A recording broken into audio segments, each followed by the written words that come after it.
Salam alaikum, Azoul Fillawan, alhamdoulilah, rakom gah bkhair. Aujourd'hui, nous sommes le 29 août 2025.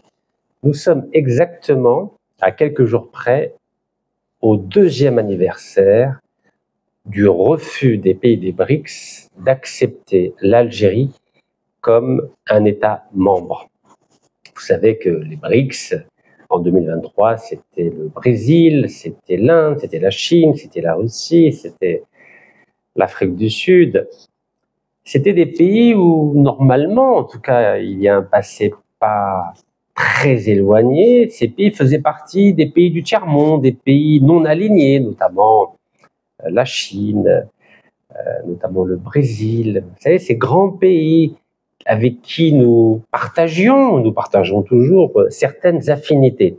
Et pourtant, malgré tous les efforts diplomatiques de l'Algérie, vous connaissez l'état de la diplomatie algérienne, c'est plus la diplomatie excellente, brillante des années 60-70. On a bien vu que c'était le premier échec grandeur nature de la diplomatie algérienne, c'est-à-dire son incapacité à convaincre des partenaires faciles, car la Russie, on lui achète 90% de l'armement, la Chine, l'essentiel des grands projets, notamment dans le domaine du logement ou des ports ou des rails, c'est avec la Chine, donc c'était facile de convaincre la Russie et la Chine. Le Brésil, nous avons des affinités, vous savez, le président Lula est un président altermondialiste, normalement c'était facile. L'Inde, un grand pays démocratique, pauvre, jadis à l'époque de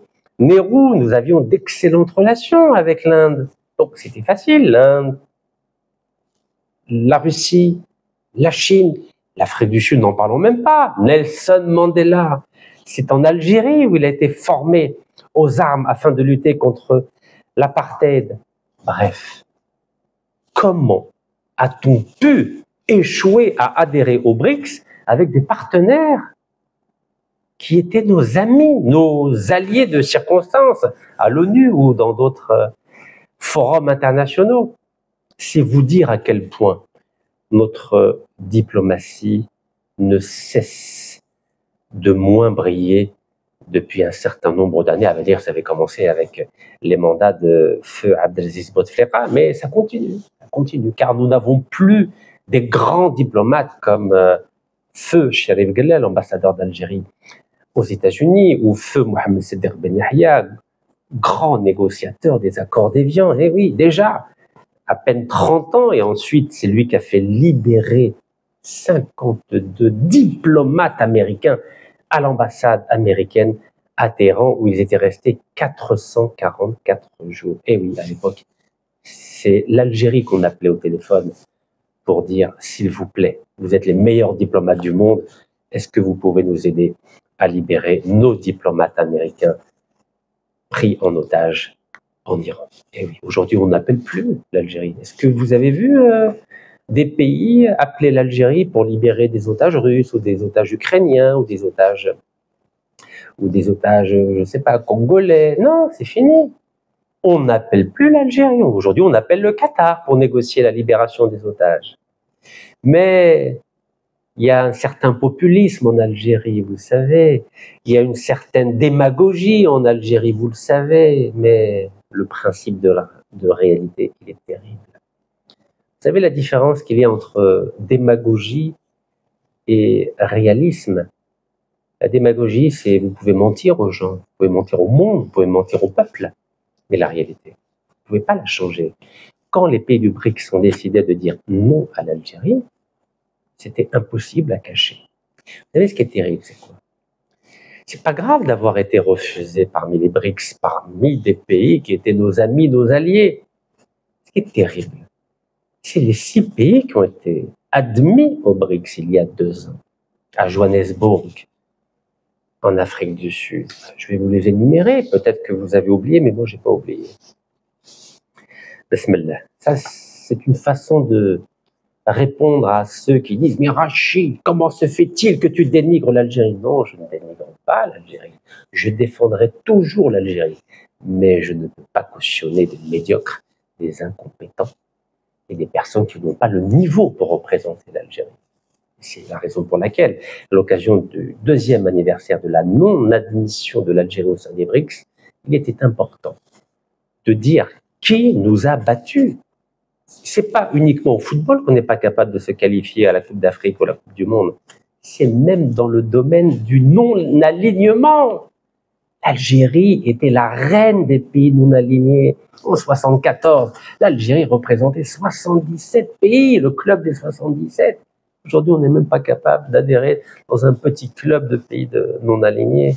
Alors, je vais vous citer ceux qui ont été qualifiés et pas nous au BRICS. Bismillah. L'Égypte, pays pauvre. En tout cas, c'est comme ça qu'on le décrit. Il y a même des gens qui vivent dans des cimetières au Caire. Et pourtant, l'Égypte a été admise au BRICS. Et là, vous ne pourrez pas dire, oui, c'est parce qu'elle est alliée d'Israël. Non, Israël ne fait pas partie des BRICS. Non, ça n'a rien à voir. Israël, c'est l'ami de l'OTAN, l'ami des Américains, des Européens, etc. Mais Israël n'est pas l'ami des BRICS. Elle ne fait pas partie des BRICS. Donc, l'Égypte. Égypte, hein. L'Éthiopie. L'Éthiopie, vous savez, quand j'étais gamin, j'avais quoi, une douzaine d'années, je m'en souviens, il y avait des concerts partout dans le monde entier pour aider les Éthiopiens à manger du riz, car il y avait une terrible famine. À vrai dire, il y a eu énormément de concerts qui ont été organisés, de l'argent qui a été envoyé, mais à l'époque, vous connaissez les pays africains, dont nous faisons partie. Le gouvernement avait pris l'essentiel de l'argent qui avait été envoyé. Donc la famille avait duré. Donc l'Éthiopie, où je me suis rendu en septembre 2023, juste après le refus des BRICS d'admettre l'Algérie, l'Éthiopie a été admise. L'Éthiopie frappée par la famine il y a 40 ans. Alors que nous, à l'époque, nous roulions sur l'or avec le quadruplement du prix du baril du pétrole après la révolution iranienne de 79. Mais nous, on est tellement fiers, tellement arrogants, tellement sûrs de nous, qu'au lieu de travailler pendant les 40 dernières années, comme l'Éthiopie l'a fait, oui, l'Éthiopie a travaillé après la famine, après 1983-1984. Nous, on a gonflé notre torse et on a cru que nous étions les meilleurs du monde. Alors 40 ans après, quand tout d'un coup nous apprenons que l'Éthiopie qui était frappée par la famine a été admise parmi les BRICS, c'est une sacrée claque. Mais en effet, il suffit d'aller à Addis Abeba pour voir l'incroyable développement de l'Éthiopie. Incroyable. C'est un vrai bond en avant, comme ceux qu'ont connu des pays comme le Brésil ou la Chine. C'est pour la Chine qu'on a utilisé le grand bond en avant. Donc j'ai dit l'Égypte, l'Éthiopie, et là, l'Iran. L'Iran frappé d'un embargo depuis 45 ans. Oui, l'Iran, c'est comme l'Algérie. Producteur de pétrole, producteur de gaz, frappé par un terrible embargo depuis 45 ans. Et malgré ça, ou plutôt grâce à l'embargo, l'Iran en a profité pour travailler. Je me suis rendu en Iran le 8 mars 2018 pour faire libérer 29 femmes qui étaient emprisonnées dans les prisons iraniennes parce qu'elles avaient enlevé leur voile dans l'espace public. Et grâce à ma modeste intervention, car vous savez que je suis un tout petit peu connu dans d'autres pays, il n'y a pas qu'en Algérie et en France que je suis connu. Donc le grand ayatollah, le doyen des ayatollahs, Golpagani, qui avait salué mon initiative de payer les amendes des femmes qui portaient librement le niqab en Europe en 2011, m'a donné, en tout cas m'a écouté et a fait libérer, a donné l'ordre de faire libérer 29 jeunes femmes qui étaient emprisonnées. Et oui, il y a des Algériens qui travaillent pour les droits de l'homme et les droits de la femme à l'étranger. Donc l'Iran a été accepté. L'Iran travaille, l'Iran a développé une industrie, a même développé des missiles balistiques. Nous, on fait quoi? On achète. On ne développe pas, on achète. Et oui, c'est ça la différence entre un pays qui s'industrialise et un pays qui achète de l'industrie. C'est pas la même chose. Donc, Égypte, Éthiopie, Iran. Poursuivons la liste des pays qui ont été admis. Nous avons aussi l'Arabie Saoudite. Ah, bah l'Arabie Saoudite, c'est un cas spécifique. C'est assez étonnant d'ailleurs. Il y a 2 pays qui ont été intégrés et c'est assez étonnant qu'ils aient été intégrés. C'est l'Arabie Saoudite et les Émirats Arabes Unis, car ce sont 2 pays qui ne sont pas du tout des pays non alignés. C'est des pays qui ont toujours défendu les positions occidentales, que ce soit américaines ou européennes, et même les positions de l'OTAN. Donc là, il y a un petit cafouillage au sein de la philosophie des BRICS, car avec l'intégration de l'Arabie Saoudite et des Émirats Arabes Unis, j'ai l'impression que les BRICS ont perdu un peu la boussole. Normalement, ça devrait être une autre voie à la mondialisation. Oui, les BRICS étaient censés proposer une alternative à la mondialisation, mais à partir du moment où ils intègrent en leur sein 2 pays qui se sont développés sur la base des règles de la mondialisation, il y a une espèce de contradiction entre la philosophie des BRICS, qui est plutôt une philosophie non alignée, et pas du tout une position totalement alignée à la mondialisation, comme les représentants saoudiens et les représentants des Émiratis. Et le dernier pays, c'est l'Argentine. Ah, vous savez, depuis quelque temps, l'Argentine est gérée par un président ultra-libéral. Donc là aussi, il y a... Bon, c'est vrai que Milei est arrivé après l'adhésion de l'Argentine aux BRICS, mais là, on voit bien qu'il y a une espèce de fissure idéologique et intellectuelle avec l'idée de base de la création des BRICS et ce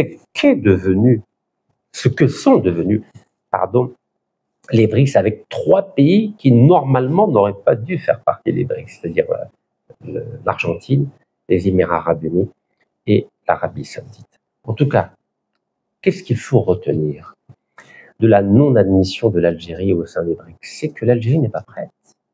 Alors, juste quelques chiffres. Là, j'ai pris simplement un journal électronique algérien, TSA, tout sur l'Algérie.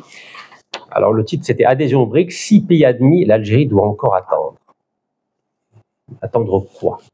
Nous étions censés, en tout cas, nous sommes censés être un grand pays, le plus grand pays d'Afrique, un pays aux énormes réserves de change, même si elles sont évidemment beaucoup plus faibles que celles de l'Arabie Saoudite. En 2023, l'Algérie, c'était, allez, que je ne dise pas de bêtises, c'était 66 milliards de dollars de réserves de change. L'Arabie Saoudite, c'était 429 milliards de dollars de réserves de change. Alors, c'est vrai que c'est loin des 2000 milliards de dollars du fonds souverain norvégien. Vous savez, la Norvège, c'est 5 millions d'habitants, mais ils ont 2000 milliards de réserves.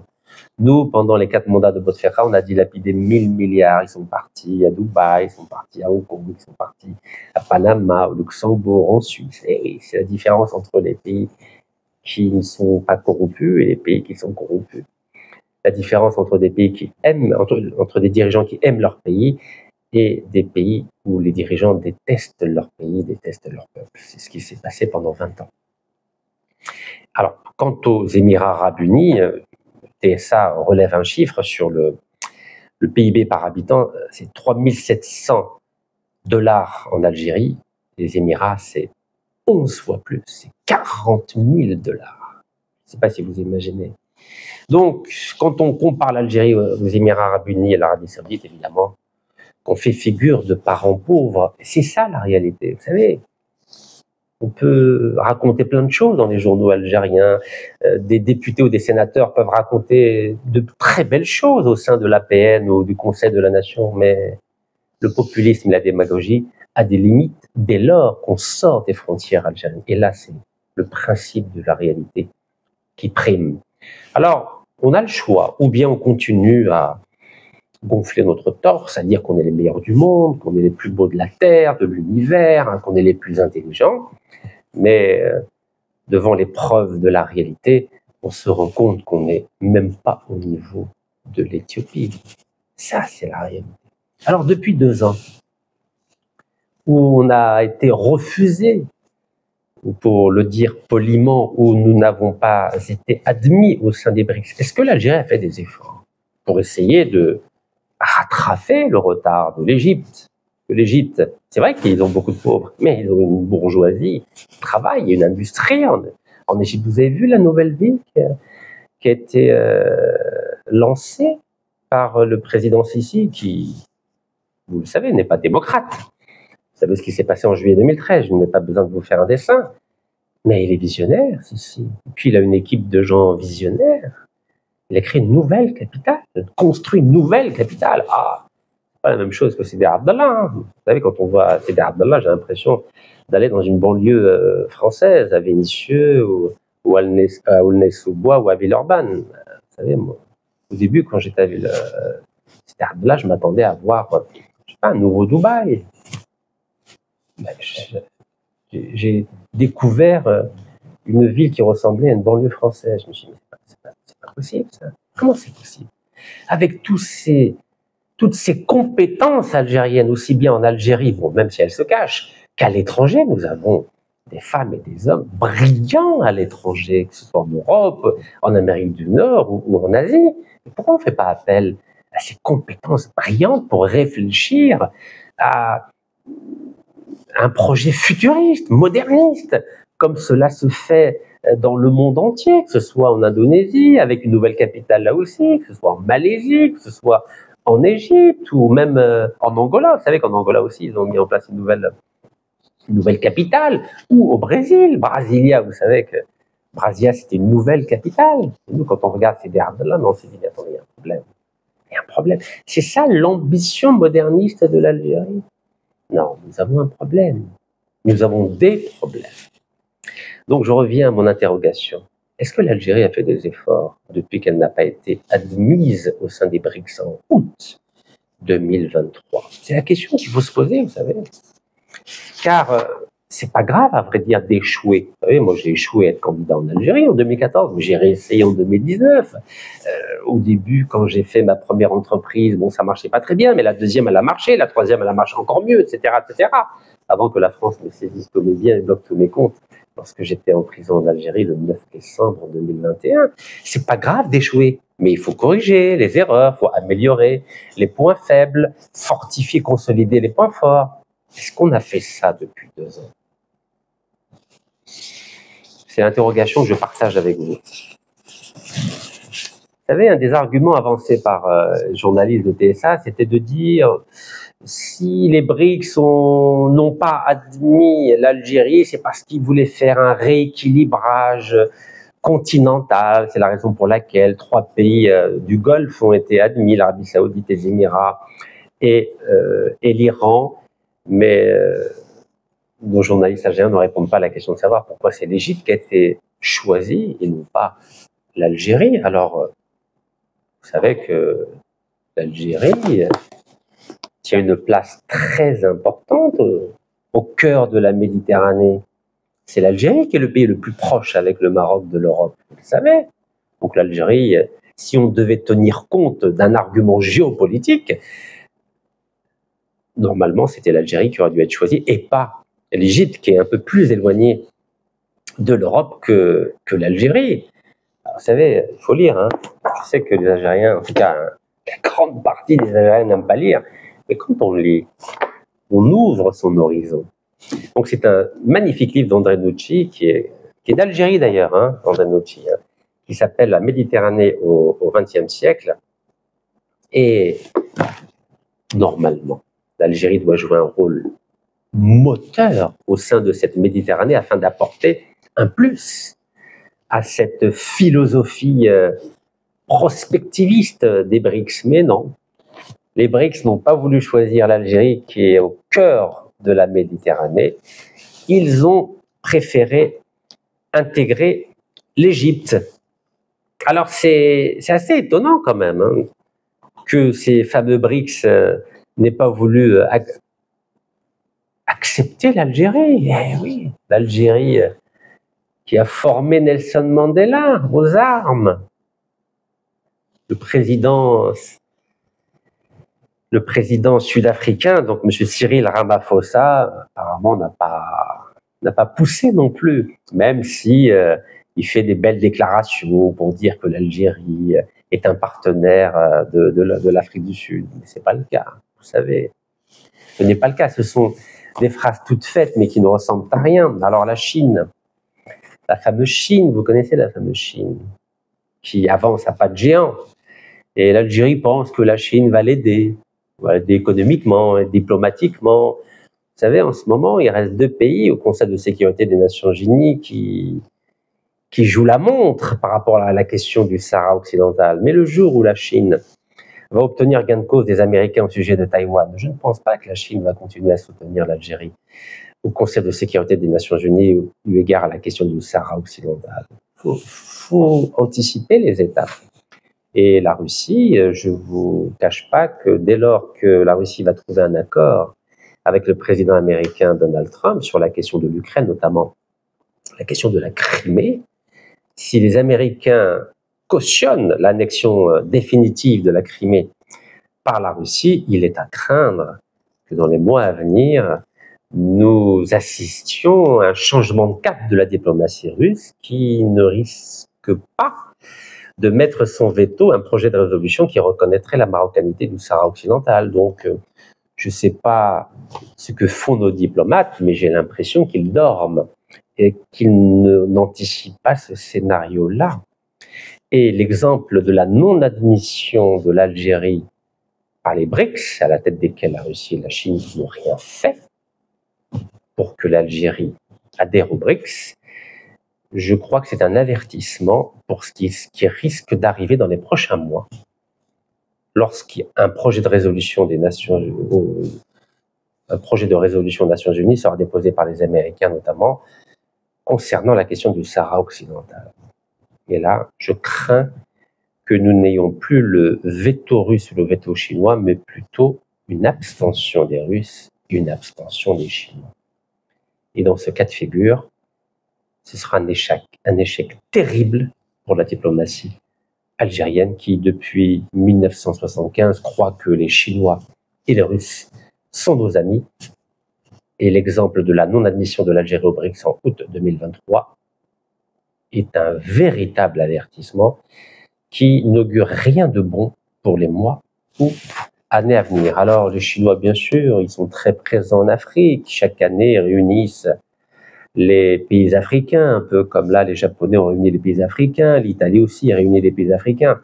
Car on est quoi? 55 pays africains, mais on est toujours considérés comme des vassaux des Français, avec la France-Afrique, des vassaux des Italiens, avec le sommet Italie-Afrique, des vassaux des Chinois, avec le sommet Chine-Afrique, des vassaux des Russes, avec le sommet qu'organise maintenant la Russie, ou les vassaux des Japonais. Je crois qu'il faut qu'on arrête d'être les vassaux de qui que ce soit et qu'on se responsabilise pour créer une véritable puissance panafricaine. Mais pour cela, il faut des visionnaires. Mais où sont les visionnaires? Où sont les visionnaires? Car aujourd'hui, la bataille se passe entre la Chine et la Russie, la Chine et l'Europe. La bataille, c'est pas l'Afrique et l'Amérique ou l'Afrique ou l'Europe. Non. Nous sommes un décor. Les Africains sont un décor. Et même l'Inde. Vous savez, l'Inde. Je vous ai dit tout à l'heure que l'Algérie s'entendait très bien avec l'Inde à l'époque du Premier ministre Nehru, le père d'Indira Gandhi. Mais aujourd'hui, l'Inde.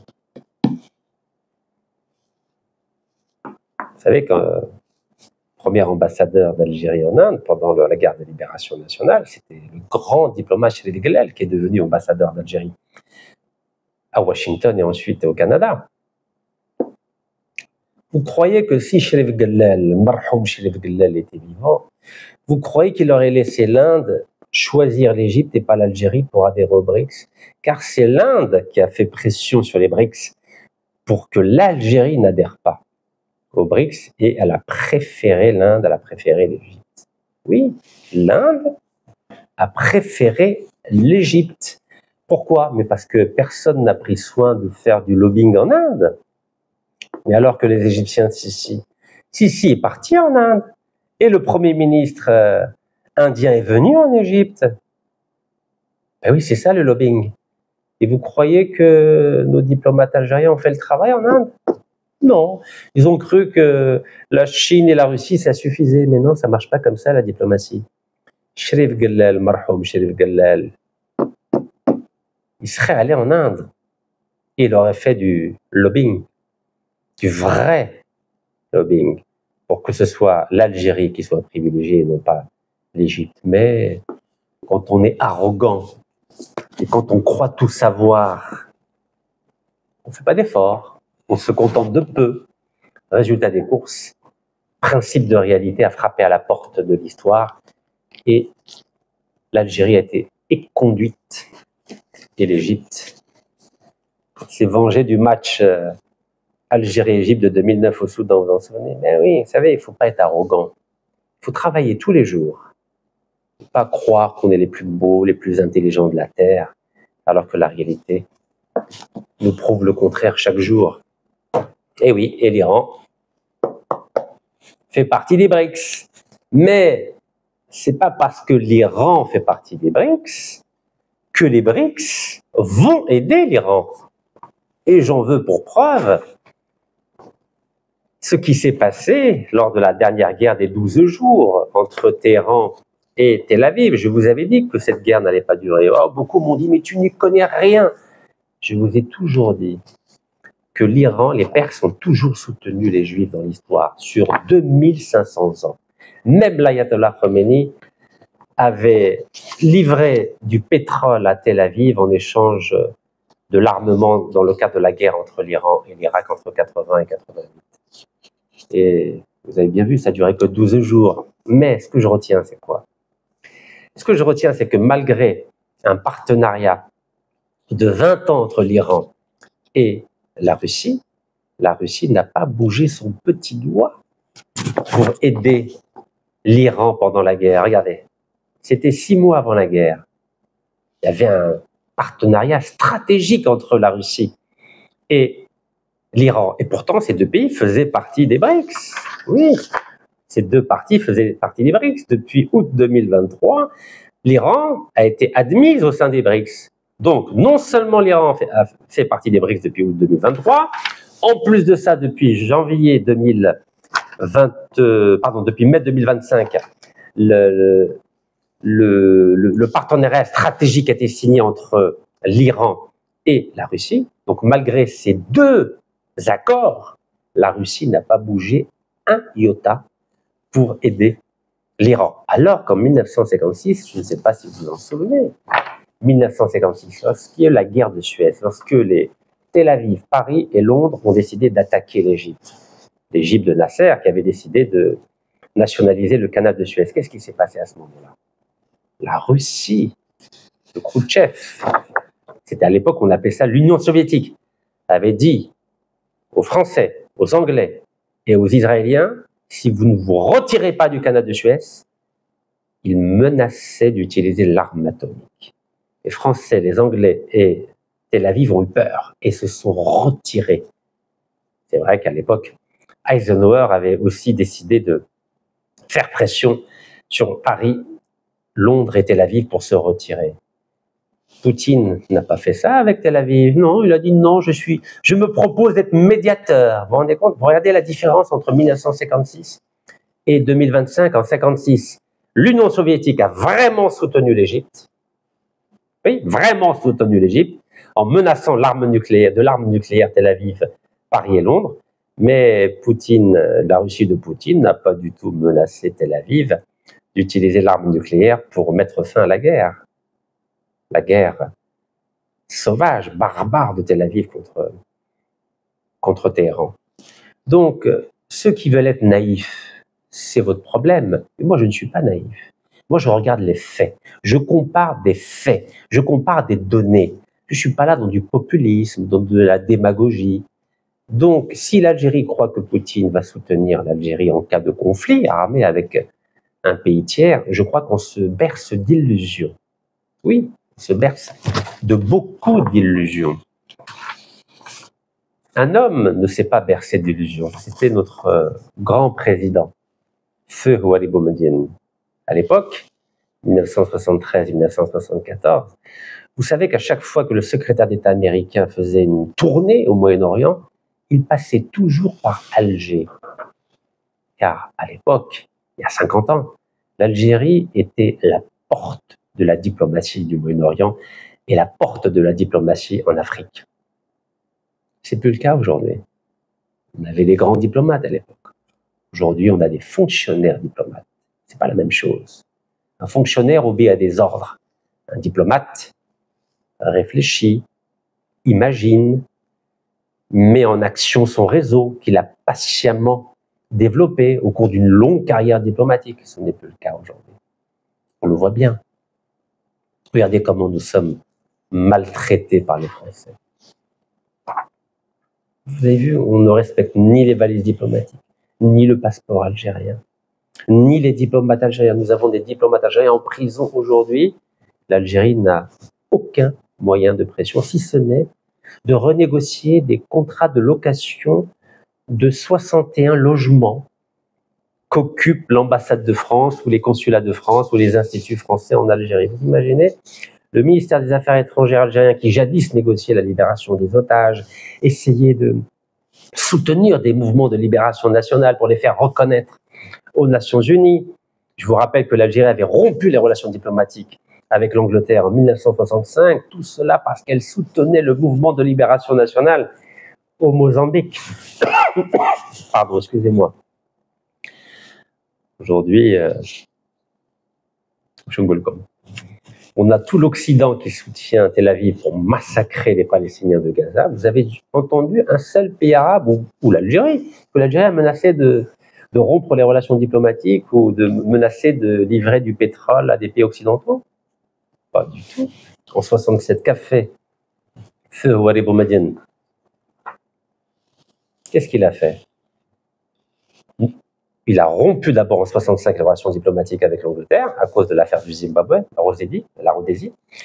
Et en 67, il a rompu les relations diplomatiques avec les États-Unis d'Amérique pendant 6 ans. 6 ans. Donc rupture des relations diplomatiques et rupture des livraisons de pétrole. Vous croyez? Tout ça pourquoi? Parce qu'en 67, les États-Unis avaient soutenu Tel Aviv contre la Palestine, contre la Syrie, contre la Jordanie, contre l'Iran, contre l'Égypte. Et aujourd'hui, les États-Unis soutiennent Tel Aviv contre l'Iran, contre Gaza. Vous croyez que l'Algérie a rompu les relations diplomatiques avec les États-Unis ou rompu la livraison du pétrole aux États-Unis? Pas du tout. Oui, il faut comparer des événements similaires pour comprendre la déflagration de la diplomatie algérienne. Oui, je parle bien de déflagration. Et regardez cette image, malgré 6 années de rupture diplomatique. À l'époque, je vous ai dit, c'était Feu Cherif Guellel qui était ambassadeur d'Algérie à Washington. Qui a défendu nos intérêts aux États-Unis? C'était la Guinée. D'ailleurs, vous savez qu'il y a un match avec la Guinée à Casablanca. D'ailleurs, est-ce que l'Algérie va jouer le match à Casablanca? Parce que je crois qu'on est en rupture diplomatique avec le Maroc. Que vous savez que la Guinée n'a pas de stade homologué par la CAF. Donc, la Guinée a proposé de jouer le match de qualification pour le mondial, donc à Casablanca, au Maroc. C'est le 8, vous le savez. Est-ce que l'Algérie va y aller? Parce qu'il faut être cohérent, non? C'est ou bien on s'entend, ou bien on ne s'entend pas. Donc, si on a des principes, ben, normalement, on n'y va pas, non? Puisqu'on n'a pas réglé le problème avec le Maroc. Donc, je suis étonné de voir si l'équipe nationale d'Algérie va aller à Casablanca. D'ailleurs, il n'y a pas d'avion, hein. Donc il faut passer quoi? Il faut passer par l'Europe, c'est ça? Passer par l'Espagne et redescendre en dessous. Il faut arrêter. Vous savez comment ça s'appelle? Ça s'appelle de l'enfantillage. C'est pas de la diplomatie, ça. Donc là, je reviens à cette image. 6 ans de rupture diplomatique, et que fait le secrétaire d'État américain? Vous connaissez Henry Kissinger? Il est considéré comme le plus grand diplomate du XXe siècle. Il va à Alger pour demander l'avis du président algérien. Feu Ouali Boumediene, regardez bien cette image. Vous croyez qu'aujourd'hui, le secrétaire d'État américain Marc Rubio, qui est de Floride, vous savez qu'il est d'origine cubaine, j'étais en Floride il n'y a pas longtemps, à Miami, vous croyez que le secrétaire d'État américain Marc Rubio, avant de faire une tournée au Moyen-Orient, va passer par Alger pour demander l'avis des autorités algériennes? Je ne sais pas, c'est une question que je partage avec vous. Non, nous avons un problème. Alors, bien sûr, vous pouvez dire « Oh, Rachid, tu exagères », mais les faits sont têtus, comme disait Lénine. Vous voyez bien qu'on n'est pas au même niveau que dans la décennie 60 ou 70. Vous ne vous rendez pas compte que ça ne va pas? Ou alors vous préférez dire « Non, non, tout va bien, alhamdoulilah, tout va bien ». Oui, vous pouvez le penser. Vous savez, ça coûte rien. Ça coûte rien de dire que tout va bien quand beaucoup de choses vont mal. Alors bien sûr, ça va un peu mieux. Il faut être lucide. Hein. Quand on compare l'Algérie d'il y a 6 ans, l'Algérie d'aujourd'hui, oui, ça va un peu mieux. Mais quand on compare l'Algérie avec d'autres pays, ça va mal. Vous voyez la différence? Donc l'Algérie progresse depuis 2019, mais elle ne progresse pas assez quand on compare la situation économique, politique, diplomatique de notre pays avec d'autres pays, comme l'Égypte, comme l'Éthiopie, comme le Rwanda. Vous connaissez le Rwanda? Allez au Rwanda, vous allez voir, vous allez être surpris. Comment ce pays se développe à pas de géant. Allez à Dakar. J'étais à Dakar, vous savez que j'étais plusieurs fois à Dakar pour essayer d'être médiateur entre le président Macky Sall et l'opposant Ousmane Sonko. Mais j'étais surpris par le développement de Dakar. Allez à Abidjan. Là, je vous ai cité des exemples africains. Hein. Abidjan en Côte d'Ivoire, mais incroyable la ville d'Abidjan. Elle est en plein boom. Alors, je ne vous parle pas de Mexico, hein, bien sûr. Au Mexique. Donc, quand on compare l'Algérie avec d'autres pays, nous accusons un retard certain, sérieux, profond. Et si nous n'en prenons pas conscience, nous allons continuer à nous auto-congratuler, c'est-à-dire à dire qu'on est les meilleurs du monde alors que nous ne cessons de régresser. Vous savez, dans les années 70, la différence, la situation économique entre l'Algérie et l'Espagne était à peu près égale. Est-ce que vous êtes au courant de ça? La situation économique entre l'Espagne de Franco et l'Algérie de Houari Boumedienne était à peu près égale. Regardez aujourd'hui. Le PIB de l'Espagne, c'est l'équivalent des 20 PIB des 20 pays arabes. Est-ce que vous vous rendez compte? Vous imaginez comment l'Espagne a grimpé pendant que nous, hop, on régresse. Vous savez, l'illusion, la magie des mots, du populisme et de la démagogie, ça marche un temps. Mais à l'épreuve des faits, ça ne fonctionne pas. Surtout après le drame de l'Harraj. Parce que certains m'ont dit, mais Rachid, pourquoi tu parles du fait divers de l'Harraj? Mais ce n'est pas un fait divers, c'est un drame national. Et je vais vous dire pourquoi.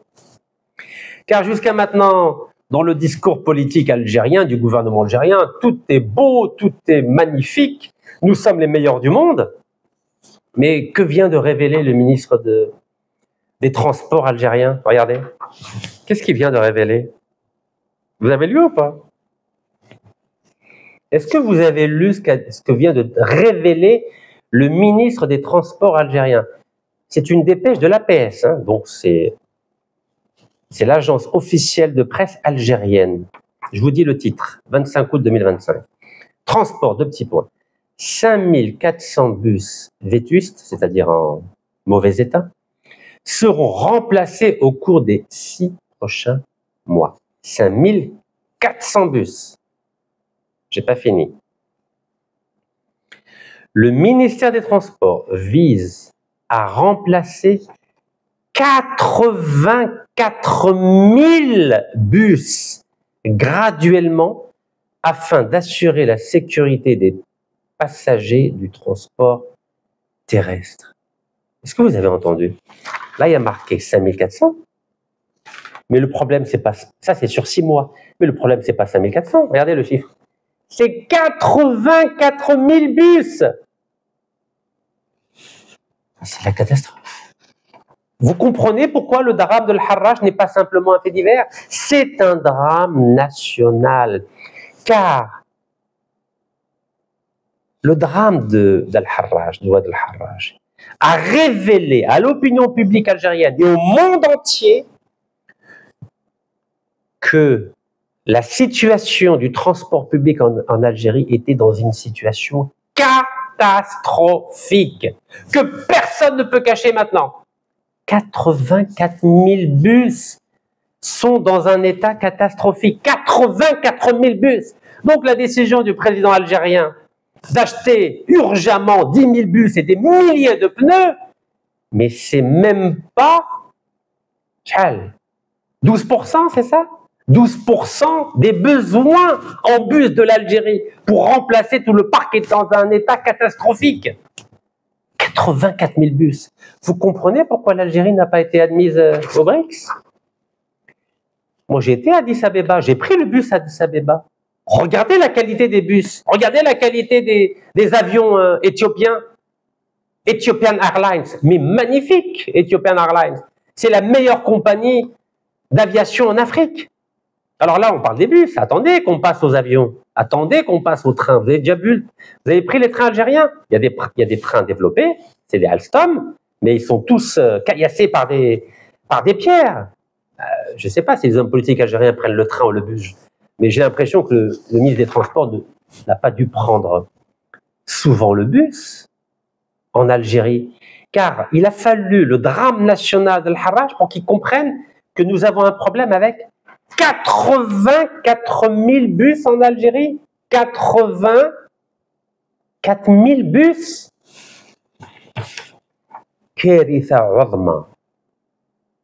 Alors bien sûr, les zoubab électroniques, ils vont me dire, oui, mais Rachid, pourquoi tu dénigres l'Algérie? C'est une dépêche officielle. Officielle. Regardez, APS.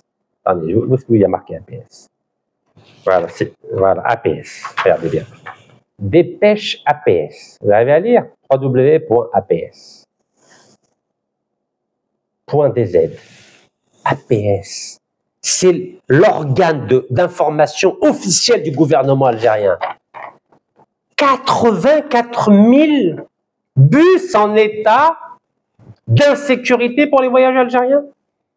Et vous croyez qu'avec un pays avec 84 000 bus qui ne sont pas aux normes de sécurité, vous croyez qu'on va adhérer aux BRICS? Et ça fait 2 ans qu'on a été refusé.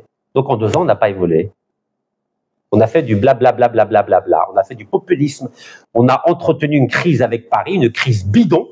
Pourquoi c'est une crise bidon? Parce que le 21 juillet dernier, on a re-signé avec Total.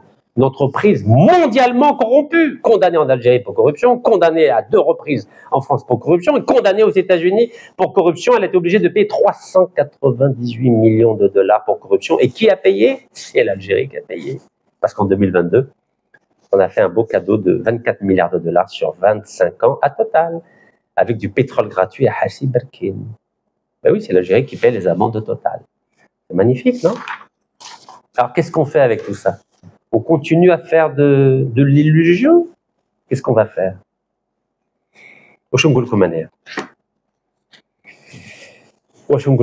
Alors, vous savez, le président de la République algérienne, c'est Abdelmajid Tebboune, a beaucoup d'ambition pour l'Algérie. Mais malheureusement, il est très, très mal entouré. Vous croyez que le gouvernement algérien est à la hauteur de l'ambition du président algérien? Bien sûr que non. Vous savez, quand c'est le président de la République en personne qui est obligé de décréter l'importation de 10 000 bus et de décréter l'importation de milliers de pneus, parce qu'évidemment, il n'a pas envie qu'il y ait d'autres accidents, c'est normal. Mais lui, il a cru que le ministre des Transports faisait son travail. Il a cru que les responsables du secteur des transports faisaient leur travail en Algérie, mais pas du tout. Un ministre, qu'est-ce qu'il fait? Il reste dans son ministère. De temps en temps, il organise des petites sorties médiatiques. Tous les médias algériens disent tout est beau, tout est formidable, tout est extraordinaire, jusqu'au drame de l'Harrach. C'est un peu ce qui s'est passé en décembre 2018 avec le drame de Khouna Ayashi et Rabbi Rahmou dans la wilaya de Msila. Vous savez que j'ai voulu aider. J'ai même contacté une société américaine afin de pouvoir creuser pour le sortir du puits. Mais à l'époque, M. Ahmed Yahya, il n'a pas voulu. Ils m'ont expulsé de la wilaya de Msila. Pour pas que j'aide, pour pas que je fasse appel à une entreprise américaine pour creuser et le sortir. Mais oui, c'est la même chose avec le Harrach. 7 ans après. Pratiquement 7 ans après. Donc oui, le président de la République a beaucoup d'ambition pour l'Algérie. Il veut qu'il y ait une voiture algérienne. Oui, mais pour cela, il faut qu'il envoie des experts au Mexique. Je vous ai dit que le Mexique, c'est 7e producteur mondial de véhicules, 4e producteur mondial de pièces détachées. Ah, ils ont des pneus là-bas, hein, on peut en acheter. parce qu'eux, ils produisent, eux, ils n'achètent pas, ils n'importent pas. Donc malheureusement, le président algérien est très, très mal entouré. Vous savez, tant qu'on mettra des bras cassés au gouvernement algérien, on n'ira nulle part. Je dis bien nulle part. C'est un peu comme les bras cassés dans le football algérien. Vous avez vu? Regardez le niveau du football local algérien. Vous connaissez beaucoup de joueurs algériens qui évoluent dans le championnat national, qui jouent à Liverpool, au Barça, au Real de Madrid, au Milan AC, à Tottenham, au Bayern de Munich. Vous connaissez beaucoup? Mais il n'y en a pas. Vous savez pourquoi il n'y en a pas?